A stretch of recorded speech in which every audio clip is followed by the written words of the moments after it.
নমস্কার বন্ধুরা, আজকে আমি তিল পাতুরি বানাবো, সেটাই তোমাদের সাথে একটু শেয়ার করি। এই দেখো, সাদা তিল নিয়েছি।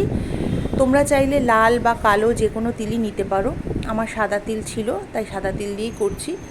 তিলটাকে প্রথমে কড়াইতে শুকনো খোলায় আমি টেলে নিচ্ছি। এটা একটু লাল লাল হয়ে যাবে। এই দেখো, আমার যেমন হয়েছে এরকম হওয়া মানেই হয়ে গেছে।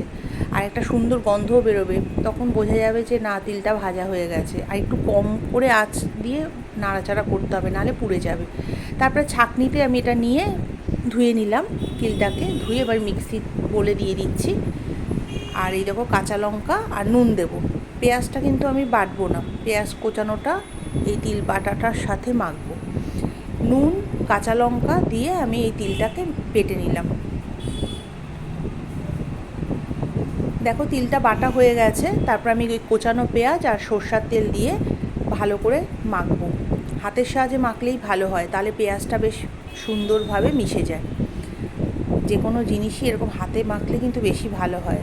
তাই আমি চামচ দিয়ে মাখছিলাম, মা বললো হাত দিয়ে মাখো। আর এই দেখো, কলা পাতার মধ্যে এটা পেঁচিয়ে দিচ্ছে।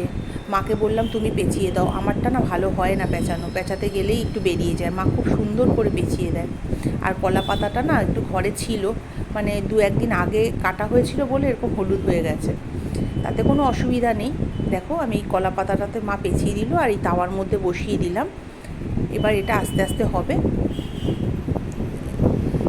দেখো, এক পিঠ যখন হয়ে গেছে আবার আরেক পিঠ ঘুরিয়ে দিলাম। আমার তিল পাতুরি হয়ে গেছে। তো আমি তোমাদেরকে দেখাবার জন্য এখন একটু খুলছি, নাহলে খাওয়ার সময় খুলবো। একটু তোমাদেরকে দেখাই কেমন হলো। এটা কিন্তু খেতে খুব ভালো লাগে, তোমরা করে খেয়ে দেখো। আর ভালো লাগলে একটা লাইক আর কমেন্ট করো, আর একটু শেয়ার করে দিও। দেখো, খুব সুন্দর কিন্তু হয় খেতে। আমার তো এরই